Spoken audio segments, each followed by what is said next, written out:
ആഗോള അയ്യപ്പ സംഗമം തിരിച്ചടിച്ചോ എന്നുള്ളതാണ് ചോദ്യം. ആഗോള അയ്യപ്പ സംഗമം തിരിച്ചടിച്ചു എന്ന് തന്നെയാണ് എൻ്റെ വാദം. ഇതിൽ അത് ഞാൻ കണക്കുകളെക്കുറിച്ച് പറയാം. കണക്കിൽ അടിമുടി അവ്യക്തതയാണ്. ഞാൻ ദേവസ്വം ബോർഡുമായി ബന്ധപ്പെട്ട സോഴ്സിൽ നിന്ന് മനസ്സിലാക്കിയ ഒരു കാര്യം പ്രേക്ഷകരോട് പറയാം. നോക്കൂ, ആദ്യം ഈ ആഗോള അയ്യപ്പ സംഗമത്തിന് കണക്ക് കൂട്ടിയ ചെലവ് 7 കോടി രൂപയാണ്. അതിൻ്റെ ഭാഗമായി ഒരാളെങ്കിലും ഒരു എസ്റ്റിമേറ്റ് കൊടുക്കുന്നു. ഇപ്പോൾ ഏറ്റവും ഒടുവിൽ ഞാൻ മനസ്സിലാക്കിയതനുസരിച്ച് ദേവസ്വം കമ്മീഷൻ തയ്യാറാക്കിയിരിക്കുന്ന റിവൈസ്ഡ് ആക്ച്വൽസ് എന്ന് പറയുന്നത് 4,50,00,000 പ്ലസ് GST ആണ്. 4.5 കോടി പിന്നെ GST കൂടെ കൊടുക്കണം. ഏകദേശം 5 കോടിക്ക് അടുത്ത് വരും. എന്തുകൊണ്ടാണ് ഇങ്ങനെ സംഭവിച്ചത്? ചെലവ് കുറച്ചതുകൊണ്ടാണോ സംഭവിച്ചത്? അല്ല. പകരം നേരത്തെ വാഗ്ദാനം ചെയ്തിരുന്ന സ്പോൺസർമാരിൽ 3 പ്രധാനപ്പെട്ട ഏജൻസികൾ ഒഴിച്ച് ബാക്കി ആരും ഈ പൈസ കൊടുത്തിട്ടില്ല. 10 ലക്ഷം വാഗ്ദാനം ചെയ്ത ആളുകളുണ്ട്. ഈ ആഗോള അയ്യപ്പ സംഗമത്തിന് തൊട്ടു പിന്നാലെയുണ്ടായ വിവാദങ്ങളെ തുടർന്ന് എല്ലാ സ്പോൺസർമാരും ആഗോള അയ്യപ്പ സംഗമത്തിൽ നിന്ന് പിന്മാറാത്ത 3 സ്പോൺസർമാർ, ഒന്ന് കേരള ബാങ്ക് 1 കോടി, ധനലക്ഷ്മി 2 കോടി, അദാനി 1 കോടി. അദാനിയുടെ പൈസ ഇനിയും കിട്ടിയിട്ടില്ല. ഇനി കിട്ടാൻ പോകുന്നതേ ഉള്ളൂ അദാനിയുടെ പൈസ. നേരത്തെ മാധു പറഞ്ഞതുപോലെ അദാനിയിൽ നിന്ന് 1 കോടി രൂപ എങ്ങനെയാണ് ആഗോള അയ്യപ്പ സംഗമത്തിൽ വരുന്നത്? ഒറ്റ സാധ്യതയുള്ളൂ. Port minister V N Vasavan അവിടെയുണ്ട്. സ്വാഭാവികമായും ഇങ്ങനൊരു പരിപാടിക്ക് സ്പോൺസർഷിപ്പ് കൊടുക്കുന്നത് തെറ്റല്ല, സ്വീകരിക്കുന്നതും തെറ്റല്ല. അത് കൊടുക്കുന്നത് ശബരിമലയിലെ ഒരു റിലീജിയസ് ആയിട്ടുള്ള കാര്യത്തിനാണ്. അങ്ങനെ സ്പോൺസർഷിപ്പുകളൊക്കെ കൊടുക്കാം, അതിലൊന്നും തെറ്റില്ല. പക്ഷെ നോക്കൂ, സഹകരണ വകുപ്പിൻ്റെ തന്നെ ബാങ്കിൽ നിന്ന് 1 കോടി, പോർട്ട് വകുപ്പിൽ നിന്ന് 1 കോടി, അഥവാ അതിൻ്റെ പോർട്ട് വകുപ്പുമായി ബന്ധപ്പെട്ട വിഴിഞ്ഞത്തിൻ്റെ സ്പോൺസറിൽ നിന്ന് 1 കോടി സ്പോൺസർഷിപ്പ് കിട്ടുന്നു. അപ്പോൾ ഇതൊക്കെ യഥാർത്ഥത്തിൽ സംശയം ജനിപ്പിക്കുന്ന കാര്യങ്ങളാണ്. അപ്പോൾ യഥാർത്ഥത്തിൽ സംഭവിച്ചിരിക്കുന്നത് ഇങ്ങനെയാണെന്നാണ് ഞാൻ മനസ്സിലാക്കുന്നത്. ആദ്യം കൊടുത്ത എസ്റ്റിമേറ്റ് 7 കോടിയുടെ ഊരാളിങ്കലിൻ്റെ എസ്റ്റിമേറ്റാണ് വിജയൻ അസോസിയേറ്റ് എന്ന് പറയുന്ന ചാർട്ടേഡ് അക്കൗണ്ടൻറ്റ് ഫേമിന് വേണ്ടി ദേവസ്വം കമ്മീഷന് കൊടുത്തിരിക്കുന്നത്. പക്ഷേ അതിനിടയിൽ എന്ത് സംഭവിച്ചു? ആഗോള അയ്യപ്പ സംഗമം വിവാദം ഉണ്ടായി. പ്രശാന്തിന് ദേവസ്വം ബോർഡ് പ്രസിഡന്റ് സ്ഥാനത്ത് തുടരാൻ കഴിഞ്ഞില്ല. ദേവസ്വം ബോർഡിൽ തന്നെ മാറ്റം സംഭവിച്ചു. അതിനെ തുടർന്ന് ഉദ്യോഗസ്ഥന്മാരിൽ പലരുടെ ഭാഗത്തു നിന്നും വലിയ രീതിയിലുള്ള അനാസ്ഥ സംഭവിച്ചു. ആഗോള അയ്യപ്പ സംഗമം പിന്നീട് സ്വർണ്ണക്കൊള്ളയിലേക്ക് വഴി തിരിഞ്ഞതോടെ ദേവസ്വം കമ്മീഷൻ ഈ കണക്കിൻ്റെ കാര്യം മറന്നു. ആക്ച്വലി കണക്കിൻ്റെ കാര്യം മറന്നു. കാരണം പിന്നീട് ദേവസ്വം ബോർഡ് ഈ പണം തിരികെ വരാത്ത സാഹചര്യത്തിലാണ് റിവിഷൻ നടത്തുന്നത്. റിവിഷൻ നടത്തിയ 4.5 കോടിയായ തുക ഈ വിജയൻ അസോസിയേറ്റിനെ അറിയിച്ചിട്ടില്ല. വിജയൻ അസോസിയേറ്റിൻ്റെ കയ്യിൽ കിട്ടിയിരിക്കുന്ന ഏക കണക്ക് ആദ്യം കൊടുത്തിരിക്കുന്ന ഒരാളുകൾ കൊടുത്തിരിക്കുന്ന 7 കോടിയാണ്. അവരത് വെച്ച് അവരുടെ കയ്യിൽ കിട്ടിയ ബില്ലും കൂടി വെച്ചിട്ട് അവർ ഓഡിറ്റ് തയ്യാറാക്കി അവർ തിരിച്ചു കൊടുക്കുന്നു. അത് ആർക്ക് കൊടുക്കുന്നു? ദേവസ്വം കമ്മീഷണർക്ക് കൊടുക്കുന്നു. ദേവസ്വം കമ്മീഷണർക്ക് അവിടെയും ഗുരുതരമായ വീഴ്ച സംഭവിച്ചു. ഓഡിറ്റ് റിപ്പോർട്ട് വെറ്റ് ചെയ്തില്ല. ദേവസ്വം കമ്മീഷണർ ഈ ഓഡിറ്റ് റിപ്പോർട്ട് ഗൗരവമായി നോക്കാതെ ദേവസ്വം കമ്മീഷൻ ഇതെടുത്ത് ആർക്ക് കൊടുത്തു? ഹൈക്കോടതിയിലെ നമ്മുടെ സ്പെഷ്യൽ കമ്മീഷണർക്ക് കൊടുത്തു. സ്പെഷ്യൽ കമ്മീഷണർ ആ ഓഡിറ്റ് റിപ്പോർട്ട് അതേപോലെ എടുത്ത് കോടതിയുടെ മുമ്പിൽ കൊടുത്തു. കോടതി അങ്ങനെയാണ് ഇന്ന് കണ്ടെത്തിയിരിക്കുന്നത്. അതിൽ കണ്ടെത്തിയിരിക്കുന്ന കാര്യങ്ങൾ ശരിക്കും പറഞ്ഞാൽ വലിയ ക്രമക്കേടുകളുണ്ടെന്ന് തോന്നിപ്പിക്കുന്ന തരത്തിലുള്ള കാര്യങ്ങളാണ്. 150 ബെഡുകളിൽ 100 ബെഡുകളെ കാണാനുള്ളൂ എന്ന് പറയുന്നു. ഈ ബെഡുകൾ ആർക്കാണെന്ന് എനിക്ക് ഇനിയും മനസ്സിലാവുന്നില്ല കേട്ടോ. അവിടെ വന്ന ഉദ്യോഗസ്ഥർക്കൊക്കെ ആയിരിക്കും. ബാക്കിയുള്ള ആളുകൾക്കൊക്കെ കൊടുത്തിരിക്കുന്ന സ്ഥലം നോക്കൂ. ഗോകുലം ഗ്രാൻഡ് റിസോർട്ടിൽ 12 ലക്ഷം രൂപ, ഗ്രീൻഫീൽഡ്സിൽ കുമരകത്തിൽ 1,80,000. കുമരകത്ത് പോയിട്ട് അയ്യപ്പ ഭക്തന്മാർ എങ്ങനെയാണ് ഇങ്ങനെ വരുന്നതെന്ന് എനിക്ക് മനസ്സിലാവുന്നില്ല. മൂന്നാറിലേക്ക് പോയി. ഇനി കുമരകത്ത് ശരി പമ്പയ്ക്ക് അടുത്താണ്. അതങ്ങനെ പറയാൻ കഴിയില്ല. കാരണം എന്താ അറിയും, ഞാൻ പറയുന്നത് നമ്മൾ ആഗോള അയ്യപ്പ സംഘമാണ് നടത്തുന്നത്. അതെ, വിദേശത്ത് നിന്ന് വരുന്ന ആൾക്കാരാണ്. നമ്മൾ പറയുന്ന സ്ഥലത്ത് മാത്രം വിദേശത്തുനിന്ന് ഒരാളുടെ പേര് പറയൂ. അല്ല, 3 പേര് വിദേശത്ത് വന്നു. കാനഡയിൽ നിന്ന് വന്ന 2 പേരെ നമ്മൾ ലൈവായിട്ട് എടുത്തു. കാനഡയിൽ നിന്ന് 2 അയ്യപ്പ ഭക്തന്മാർ വന്നത് നമ്മൾ ലൈവായിട്ട് എടുത്തു. അവർ കാനഡയിൽ നിന്ന് വന്നു എന്ന് പറഞ്ഞു. ശരി, ആ 2 പേർക്ക് വേണ്ടിയിട്ട് 12 ലക്ഷം രൂപ കൊടുക്കണം. പോട്ടെ, ഒരു 10 പേര് വന്നു എന്ന് കരുതുക. ഈ താജിലെ മുറികളുടെ വാടക എന്ന് പറയുന്നത് 25,000 മുതൽ 52,000. അതും വേണ്ട. താജിൽ കൊടുത്തിരിക്കുന്ന തുക എത്രയാ? താജിൽ കൊടുത്തിരിക്കുന്നത് ഗോകുലം ഗ്രാൻഡ്സിൽ 12 ലക്ഷം, ഗവൺമെന്റ് ഇക്കോളജി 39,000, ഗ്രീൻഫീൽഡ്സ് കുമരകം 1 ലക്ഷം, guest house Thiruvananthapuram, KTDC Kumarakom Gateway 64, KTDC Waterscapes 2 ലക്ഷം, താജ് ഹോട്ടൽ 5,24,000. 5,24,000 ആണ് താജ് ഹോട്ടൽ. ഇപ്പൊ 50,000 ആണെങ്കിൽ പോലും 25,000 രൂപ ആണെങ്കിൽ പോലും 4 പേരെ താമസിപ്പിക്കുക 1 ലക്ഷം മതി. അവിടെ 5 ലക്ഷം താമസിച്ചിട്ടുണ്ട്. എങ്ങനെയാണ് ഗോകുലം ഗ്രാൻഡ് റിസോർട്ടിൽ 12,80,000 വരിക? 10,000 രൂപ റൂം ഡിസ്കൗണ്ട് കിട്ടും. ഇത്രയും ബൾക്ക് വരുന്ന സമയത്ത് 10,000 രൂപ റൂം ബുക്കിംഗ് ആണെന്ന് കരുതുക. 10 പേര് താമസിപ്പിച്ചാൽ അവിടെ 1 ലക്ഷം രൂപയാവുള്ളൂ. 12 പേരുണ്ടെങ്കിൽ ആരൊക്കെ അവിടെ താമസിച്ച ആൾക്കാർ? ആരൊക്കെയാണ് ഈ ഗോകുലം ഗ്രാൻഡ്സിലും താജിലും സ്കേപ്സിലും ഒക്കെ താമസിച്ച മനുഷ്യർ? മൂന്നാറിൽ നേരത്തെ മാധു ചോദിച്ച പോലെ മൂന്നാർ വഴി ശബരിമലയിലേക്ക് വരുന്ന റൂട്ട് ആരുണ്ടാക്കി? അപ്പോൾ ഇത് ശരിക്കും വിശ്വാസികളുടെ സംഗമമായിരുന്നോ? അതിൽ പിൽഗ്രിം ടൂറിസത്തിൻ്റെ ഭാഗമായി ടൂറിസം ഒരു കണക്ടിവിറ്റി സർക്യൂട്ട് ഉണ്ടാക്കാൻ വേണ്ടിയിട്ടുള്ള പരിപാടിയായിരുന്നു. അപ്പോൾ ചുരുക്കത്തിൽ ദുരൂഹതകൾ ഈ ബില്ലിലുണ്ട് എന്ന കാര്യത്തിൽ ഒരു സംശയവുമില്ല. അതുകൊണ്ട് തന്നെ ആദ്യമേ തന്നെ പറയുന്നു, കണക്കിൻ്റെ കാര്യത്തിൽ പാളി, നമ്പർ 1. നമ്പർ 2, രണ്ടാമത്തെ ഒരു കാര്യം, ഇതിൻ്റെ പ്രത്യക്ഷ രാഷ്ട്രീയ ലക്ഷ്യം സാധിച്ചെടുക്കാൻ പറ്റൂ. പ്രത്യക്ഷ രാഷ്ട്രീയ ലക്ഷ്യം സാധിച്ചില്ല എന്ന് മാത്രമല്ല, പരോക്ഷമായിട്ട് ഉള്ള രാഷ്ട്രീയ ലക്ഷ്യവും സാധിച്ചെടുത്തില്ല. പ്രത്യക്ഷ രാഷ്ട്രീയ ലക്ഷ്യം എന്തായിരുന്നു? പ്രത്യക്ഷ രാഷ്ട്രീയ ലക്ഷ്യം എന്ന് പറയുന്നത് സ്വാഭാവികമായും വിശ്വാസികളെ ഒപ്പം നിർത്തുക എന്നുള്ളതാണ്. ആഗോള അയ്യപ്പ സംഗമം വഴി എങ്ങനെയാണോ ശബരിമലയിലെ സ്ത്രീ പ്രവേശന വിഷയത്തിലുണ്ടായിരിക്കുന്ന ഒരു തിരിച്ചടിയെ മറികടക്കാൻ ആഗോള അയ്യപ്പ സംഗമം കൊണ്ട് സാധിക്കും എന്ന് കരുതി. അതാണ് ഒരെണ്ണം പ്രത്യക്ഷത്തിൽ. മറ്റൊരു പ്രത്യക്ഷ ലക്ഷ്യമുണ്ടായിരുന്നു.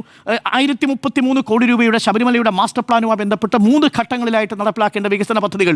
ഇതിലേതെങ്കിലും ഒരെണ്ണം നേരത്തെ പറഞ്ഞതുപോലെ നടപ്പിലാക്കാൻ സാധിച്ചു? ഒരെണ്ണം ഈ നിമിഷവും നടന്നിട്ടില്ല എന്നുള്ളതാണ്. 1033 കോടി രൂപയുടെ മാസ്റ്റർ പ്ലാനിൽ 2ാം ഘട്ടത്തിൽ നടപ്പിലാക്കേണ്ട 600 കോടി, 3ാം ഘട്ടത്തിൽ നടപ്പിലാക്കേണ്ട 100 കോടി, ആദ്യഘട്ടത്തിൽ നടപ്പിലാക്കേണ്ട 778 കോടി. ഇതിൽ എന്താണ് ഈ മാസ്റ്റർ പ്ലാനിന്റെ ഭാഗമായി ഈ 145 ദിവസം കൊണ്ട് സംഭവിച്ചത്? ഒന്നും സംഭവിച്ചില്ല. അപ്പോൾ അതിന്റെ പ്രത്യക്ഷ ലക്ഷ്യം തന്നെ പാളിയിരിക്കുന്നു. ഇനി പരോക്ഷ ലക്ഷ്യം എന്താണ്? പരോക്ഷ ലക്ഷ്യം എന്ന് പറഞ്ഞാൽ BJP ഈഴവ വോട്ടുകൾ കൊണ്ടുപോകുന്നു എന്നുള്ളത് വലിയ രീതിയിൽ ഒരു പ്രചരണം നടക്കുന്ന സമയമാണ്, പ്രത്യേകിച്ച് ലോക്സഭാ തെരഞ്ഞെടുപ്പിന് ശേഷം. അതിനെ മറികടക്കാൻ വേണ്ടി ഒരു വിഭാഗത്തെ കൂടെ നിർത്തണം, അതിനുവേണ്ടിയുള്ള ഒരു നീക്കം അവിടെ നമ്മൾ കണ്ടു. പക്ഷേ ആ നീക്കവും ഇപ്പോൾ തിരിച്ചടിക്കുന്നു എന്ന സൂചനയാണ് നമ്മുടെ മുന്നിൽ വരുന്നത്. അതിന് കൂടുതൽ പ്രാധാന്യം കൊടുത്തപ്പോൾ അപ്പുറത്ത് SNDPയുടെ നേതാവ് വലിയ രീതിയിൽ ന്യൂനപക്ഷ വിരുദ്ധമായ പ്രസ്താവനകൾ നടത്തുമ്പോൾ മിണ്ടാതിരിക്കേണ്ടി വരുന്ന അവസ്ഥയിലേക്ക് മുഖ്യമന്ത്രി എത്തുന്ന സാഹചര്യമുണ്ടായി. അപ്പം അവിടെയും പാളുന്നു എന്നുള്ളതാണ്. മൂന്നാമത്തത് സോഷ്യൽ എഞ്ചിനീയറിംഗ്. ആ സോഷ്യൽ എഞ്ചിനീയറിംഗിൻ്റെ ഭാഗമായിട്ട് NSSനും SNDPയും ഒപ്പം നിർത്താൻ അത് സാധിച്ചിട്ടുണ്ട്. പക്ഷേ അത് എത്രത്തോളം ഒരു ഐക്യത്തിലേക്കൊക്കെ വരുമെന്ന് അവർ പ്രതീക്ഷിച്ചെങ്കിലും അവർ ഐക്യത്തിലേക്ക് എത്തിയില്ല. ഒടുവിൽ സുകുമാരൻ നായർ ഇതിൽ നിന്ന് പിൻവാങ്ങി. പക്ഷേ NSSന്റെ പിന്തുണ നേടിയെടുക്കാൻ സാധിച്ചു എന്നത് മാത്രമാണ് ആഗോള അയ്യപ്പ സംഗമത്തിൽ ഇടതുപക്ഷത്തിന് ലഭിച്ചൊരു വലിയ പിന്തുണ. SNDPയുടെ വെള്ളാപ്പള്ളി നടേശൻ്റെ പിന്തുണ അവിടെ കിട്ടി. പക്ഷേ അത് വലിയ രീതിയിൽ ഒരു വിഭാഗത്തിൻ്റെ വോട്ടിനെ ബാധിച്ചിട്ടുണ്ട് എന്നുള്ളതും വസ്തുതയാണ്. അതൊരു പക്ഷത്തെ ന്യൂനപക്ഷ സ്ഥാനം. ഇനി ഒരു കാര്യത്തിൽ എനിക്ക് വിയോജിപ്പുള്ളത്, ഇടത് ഹിന്ദുത്വം എന്ന നെറേറ്റീവിനോട് ഞാൻ പൂർണ്ണമായും വിയോജിക്കുന്നു. അത് സ്മൃതി പറഞ്ഞതുകൊണ്ട് ഞാൻ വിയോജിക്കുന്നു. കാര്യം അങ്ങനൊരു ആശയം, ഇടത് ഹിന്ദുത്വം എന്നൊരു ആശയം നിലനിൽക്കില്ല എന്നുള്ളതാണ്. ഇടത് ഹിന്ദുത്വം ആയതുകൊണ്ടാണോ അതിനുശേഷം SIRന്റെ പേരിൽ ഇവിടുത്തെ ന്യൂനപക്ഷ വോട്ടുകൾ വെട്ടിക്കുറയ്ക്കുന്നതിൻ്റെ പേരിൽ രാജ്യത്തെമ്പാടും ഇടതുപക്ഷം സമരം ചെയ്തത്? ഇടതുപക്ഷം സമരം ചെയ്തത് ഇടത് ഹിന്ദുത്വയുടെ ഭാഗമായിട്ടാണോ? അത് ജമാഅത്തെ ഇസ്ലാമിയുടെ നെറേറ്റീവാണ് ഇടത് ഹിന്ദുത്വം എന്നുള്ളത്. ഞാൻ ഇതിനു മുമ്പ് കേട്ടത് അവരുടെ പ്രസ്താവനകളിലാണ്. പക്ഷേ ആ നെറേറ്റീവിന് യാതൊരു വസ്തുതയുമില്ല എന്നുള്ളതാണ്. സോഷ്യൽ എഞ്ചിനീയറിംഗ് നടത്താൻ ശ്രമിച്ചിട്ടുണ്ട്. സോഷ്യൽ എഞ്ചിനീയറിംഗ് നടത്തുന്നതിൻ്റെ ഭാഗമായത് സംഭവിച്ചിട്ടുണ്ട് എന്നുള്ളതാണ്. അപ്പോൾ ഇടത് ഹിന്ദുത്വം എന്ന് ഈ വിഭാഗത്ത് പറഞ്ഞാൽ മറുഭാഗത്ത് നിങ്ങൾ എന്ത് പറയും? അതെന്ത് ഹിന്ദുത്വ, ഏത് തരം വർഗീയതയാണ് മറുഭാഗത്ത് ഐക്യജനാധിപത്യ മുന്നണിക്കുള്ളത്? അതുകൊണ്ട് ആ രാഷ്ട്രീയ നെറേറ്റീവിനോട് എനിക്ക് യോജിപ്പില്ല. എന്നാൽ ഈ കാര്യത്തിൽ പ്രത്യക്ഷ ലക്ഷ്യവും പരോക്ഷ ലക്ഷ്യവും പരാജയപ്പെട്ടിരിക്കുന്നു. അതുകൊണ്ട് തന്നെ ആഗോള അയ്യപ്പ സംഗമവുമായി ബന്ധപ്പെട്ട കണക്കുകളിൽ വ്യക്തത വരുത്തി 21-ാം തീയതി ദേവസ്വം ബോർഡ് കൊടുത്തില്ലെങ്കിൽ ഇത് സ്വർണ്ണക്കൊള്ള പോലെ ഈ തെരഞ്ഞെടുപ്പിൽ കത്താൻ സാധ്യതയുള്ള ഒരു പ്രധാനപ്പെട്ട വിഷയമാണ് എന്നുള്ളതാണ് എൻ്റെ നിരീക്ഷണം. ഒരു ഇടവേളയ്ക്ക് ശേഷം ഞാൻ ഡോക്ടർ അരുൺ എന്നോട് പറഞ്ഞതുകൊണ്ട് ഈ കാര്യത്തിൽ BJPയിലെ നേതാക്കൾ പറയുന്ന പോലുള്ള പല പ്രതികരണങ്ങളും CPM നേതാക്കളിൽ നിന്ന് കണ്ടതുകൊണ്ടാണ് ഞാൻ അങ്ങനെ ഒരു പ്രയോഗം നടത്തിയത്. ജമാഅത്തെ ഇസ്ലാമിയുടെ കോട്ടായിട്ടൊന്നും എടുക്കണ്ട. ഇടത് ഹിന്ദുത്വം എന്ന് പറയുന്നത് ആശങ്കപ്പെടുത്തുന്ന ഒരു കാര്യമാണ്. കാരണം BJP നേതാക്കളുടെ ചുവട് പിടിച്ചുകൊണ്ട് ഇവിടെ മന്ത്രി സജി ചെറിയാൻ അടക്കം നടത്തിയ ചില പ്രതികരണങ്ങൾ നമ്മുടെ മുന്നിലുണ്ട്. പേര് കണ്ടാൽ അറിയാമെന്ന് പറയുന്നത് മോദി വേഷം കണ്ടാൽ അറിയാം എന്ന് പറയുന്നത് പോലെയാണ്. അങ്ങനെ ആശങ്കപ്പെടുത്തുന്ന പല കാര്യങ്ങളും സമരങ്ങളിൽ പങ്കെടുക്കുന്നവർ CPM വിരുദ്ധരായ ഒരു സംവിധാനമാണെങ്കിൽ അതിനെ ഏതെങ്കിലും തീവ്ര സംഘടനയുമായി ബന്ധപ്പെടുത്തി പറയുക. സാധാരണ സ്ത്രീകളും കുട്ടികളും ഒക്കെ പങ്കെടുത്ത സമരത്തിൽ പോലും അത്തരം പ്രതികരണങ്ങൾ ഉണ്ടായത് നമ്മുടെ മുന്നിലുണ്ട്. ഇതൊക്കെ ചൂണ്ടിക്കാട്ടിക്കൊണ്ടാണ് ഞാൻ അല്ലല്ല, എനിക്ക് അതിനകത്തൊരു വിയോജിപ്പുണ്ട്. ഇപ്പോൾ സജി ചെറിയൻ്റെ കാര്യത്തിൽ, കാസർഗോഡിന്റെ കാര്യത്തിൽ പേര് പറയാമെന്ന് പറഞ്ഞത് മുസ്ലിം വിഭാഗത്തെ മാത്രം നോക്കിയാണ്. അയ്യോ, അത് ആ ഘട്ടത്തിൽ അങ്ങനെ തന്നെയായിരുന്നു. പിന്നീട് അത് അദ്ദേഹം കാസർഗോഡ് നഗരസഭ എന്നൊന്നല്ല അദ്ദേഹം ഉദ്ദേശിച്ചത് എന്താണെന്നുള്ള വളരെ വ്യക്തമാണ്. പിന്നീട് പറഞ്ഞു പാളുകയാണ്. പിന്നെ അദ്ദേഹത്തോട് മിണ്ടാതിരിക്കാൻ പാർട്ടി പറഞ്ഞത് നമ്മൾ കണ്ടതാണ്. അല്ലല്ല, ഇതെങ്ങനെയാണ് താങ്കൾ പറയൂ? കാസർഗോഡ് എങ്ങനെയാണത് വരിക? ഈ BJPയുടെ ലൈനാണെങ്കിൽ BJP വിമർശിക്കാനാണ് അദ്ദേഹം ആ വാചകത്തിൽ പറയുന്നത്. കാസർഗോഡ് BJPയുടെ വളർച്ചയും ലീഗിന്റെ വളർച്ചയും കുറിച്ചാണ് അദ്ദേഹം രാഷ്ട്രീയ വിമർശനം ഉന്നയിച്ചത്. അല്ലല്ല, പേരിന്റെ കാര്യത്തിൽ മലപ്പുറത്തെ കുറിച്ചുള്ള പരാമർശം കൂടെ വന്നതുകൊണ്ട് പാളി, അത് ഞാൻ സമ്മതിച്ചു. പക്ഷേ അവിടെ നടത്തിയത് BJPയുടെ ചൂട് പിടിച്ചാണ്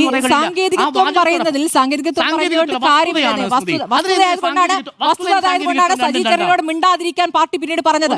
വസ്തുതയും സാങ്കേതികത്വവും രണ്ടാണ്.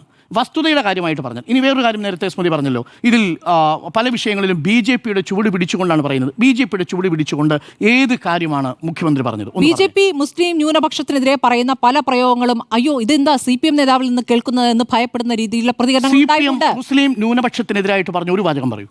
അതെ, തീവ്രവാദികൾ എന്ന രൂപത്തിൽ സമരം ചെയ്യുന്ന സ്ത്രീകളെയും കുട്ടികൾക്കെതിരെയും പറഞ്ഞിട്ടുണ്ട്. ആരെക്കുറിച്ച്? കോഴിക്കോട് സമരം ചെയ്യുന്ന ആളുകൾക്കെതിരെ MV ഗോവിന്ദൻ പറഞ്ഞിട്ടുണ്ട്. ഈ കൊല്ലം 2 കൊല്ലം മുമ്പാണ്. ആരെക്കുറിച്ച്? ആ സ്ത്രീകൾക്ക് അവർക്കൊന്നും രാഷ്ട്രീയ നേതാക്കളൊന്നുമല്ലേ, വെൽഫെയർ പാർട്ടിയുടെ ആൾക്കാരൊന്നുമല്ല, ഒന്നുമല്ല, റോഡിലെ സമരം ചെയ്യുന്ന സ്ത്രീകളാണ്.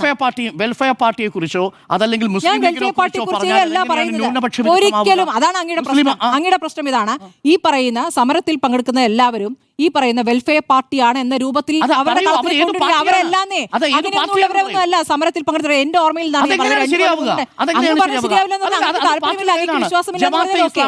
ഞാൻ ജമാഅത്തെ ഇസ്ലാമിയുടെ കാര്യമേ അല്ല പറയുന്നത്. ഞാനിപ്പോ അതിനെക്കുറിച്ചൊന്നും പറഞ്ഞില്ലല്ലോ.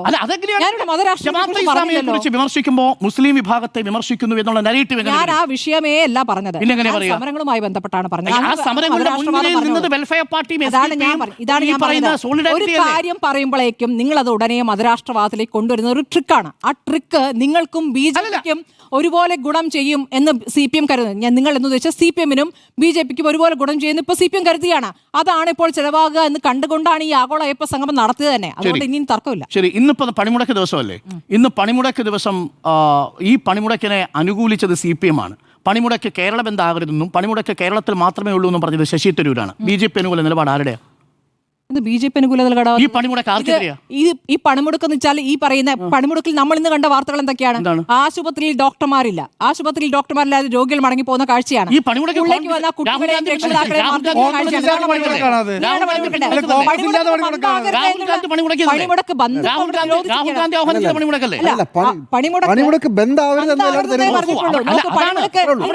പണിമുടക്കാകരുത്. എനിക്ക് താല്പര്യം, ഞാനിതിൽ പങ്കെടുക്കും.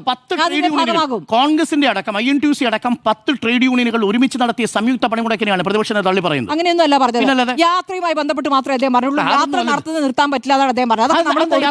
യാത്ര നിർത്താൻ പറ്റില്ല. യാത്ര ഈ സമര പരിപാടി നോക്കൂ, സംസ്ഥാന സർക്കാരിനെതിരെ സമര പരിപാടിയായിട്ടാണ് ഈ രാഷ്ട്രീയ യാത്ര.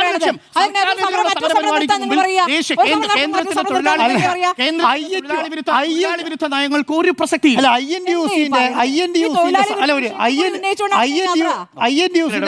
INTUC-ന്റെ നേതാക്കന്മാർക്ക് കൽപ്പറ്റ ലോറി തടഞ്ഞു വെക്കാം. കുഴപ്പമൊന്നുമില്ല. ഇവിടെ സമരം വേറെ നടത്തും വേണം. ഏത് പാവങ്ങൾ ഒരു 2 കിലോമീറ്റർ പോയാൽ വീട്ടിലെത്തുന്ന ആളെ ലോറി വെച്ച് INTUC നേതാക്കന്മാർക്ക് തടഞ്ഞു വെക്കാം.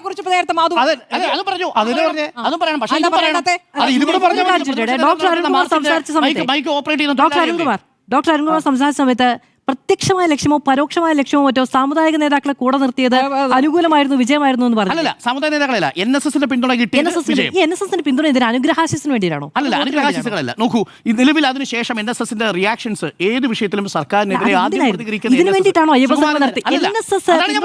അയ്യപ്പ സംഘം നടത്തിയത്? നോക്കൂ, അത് പരോക്ഷമായ രാഷ്ട്രീയം എന്ന് ഞാൻ പറഞ്ഞത് അതുകൊണ്ടാണ്. അപ്പൊ ലക്ഷ്യമുണ്ട്. സോഷ്യൽ എഞ്ചിനീയറിംഗ് എന്നൊക്കെ നമുക്ക് പതപ്പിച്ച് പറയാനേ ഉള്ളൂ. എന്താണ് ലക്ഷ്യം? 100%. ഇതൊരു അതുകൊണ്ടാണ് പ്രത്യക്ഷ രാഷ്ട്രീയ ലക്ഷ്യം എന്ന് പറഞ്ഞാൽ. പക്ഷെ പറഞ്ഞെന്താ, അയ്യപ്പന് പേരുണ്ടാക്കി കൊടുക്കാന്നല്ലേ പറഞ്ഞത്? അതാണ് പ്രത്യക്ഷത്തിൽ പറഞ്ഞിരിക്കുന്നത്. എന്താ പ്രത്യക്ഷത്തിൽ പറഞ്ഞിരിക്കുന്നത്? ഇതിന് നിലപാടിൽ പ്രത്യക്ഷവും പരോക്ഷമില്ല. 4 വോട്ടിന് വേണ്ടി നോക്കൂ, 4 വോട്ടിന് വേണ്ടിട്ടേ പിന്നെ എന്താണ് വെൽഫെയർ പാർട്ടിനെയും 4 വോട്ടിന് വേണ്ടി വെൽഫെയർ പാർട്ടിനെയും ജമാഅത്തെ ഇസ്ലാമിനെയും ഒക്കെ കൂടെ പിടിക്കാം. മതരാഷ്ട്രവാദം വിളിച്ചു പറയാം, അതൊന്നും പ്രശ്നമില്ല.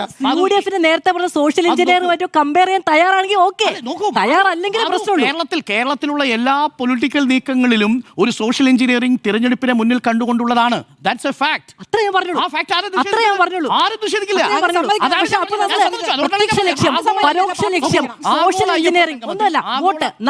ആഗോള അയ്യപ്പ സംഗമത്തിന്റെ പ്രത്യക്ഷ ലക്ഷ്യം എന്ന് പറയുന്നത് അതിന്റെ വികസന ലക്ഷ്യമായിരുന്നു, മാസ്റ്റർ പ്ലാൻ ആയിരുന്നു. ആ മാസ്റ്റർ പ്ലാൻ ഒരെണ്ണവും നടപ്പിലായില്ല, പാളി. രണ്ടാമത്തേത് പരോക്ഷ ലക്ഷ്യം. ആ പരോക്ഷ ലക്ഷ്യത്തിൽ നിങ്ങൾ 2 പ്രധാനപ്പെട്ട കാര്യങ്ങൾ കൊണ്ടുവന്നു. വിശ്വാസികളെ ഒപ്പം നിർത്തുക, ഒപ്പം തന്നെ നഷ്ടപ്പെട്ടു പോയ വോട്ട് ബാങ്ക് തിരിച്ചു പിടിക്കുക.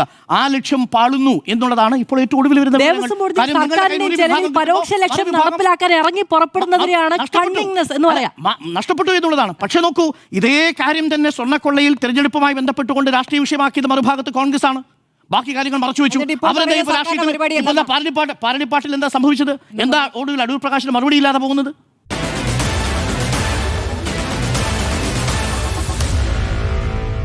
Meet the editors.